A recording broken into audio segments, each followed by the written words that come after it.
தாருசஃபா அமையத்தில் ஏற்பாட்டில் வருடாந்தம் இடம்பெறும் புனித பத்ரு சஹாபாக்கள் நினைவு தின மனாஹிப் மஜ்லிஸ் கொடியேற்ற நிகழ்வும் வருடாந்த இப்தார் வைபவமும் தாருசபா அமைய பிரதானி மௌலவி உஸ்தாத் AR சஃபா முகமது தலைமையில் தாருசஃபா அமைய தலைமையகத்தில் இடம்பெற்றது.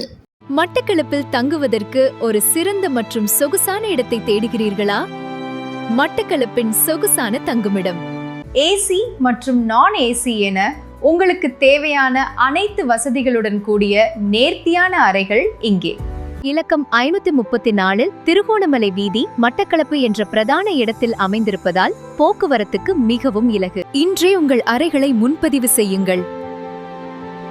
அழையுங்கள் திரையில் காணும் இலக்கத்திற்கு.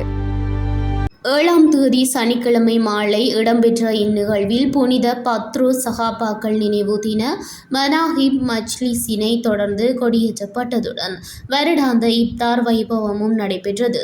இந்நிகழ்வில் உலமாக்கள், முன்னாள் உள்ளூராட்சி மன்றங்களின் உறுப்பினர்கள், பிரதேச அமைப்புகளின் பிரதிநிதிகள், கல்முனை தாருசபா அமையத்தின் நிர்வாகிகள், கலை, அரசியல், இலக்கிய, ஊடகத்துறை சார்ந்தவர்கள் என பலரும் கலந்து கொண்டனர்.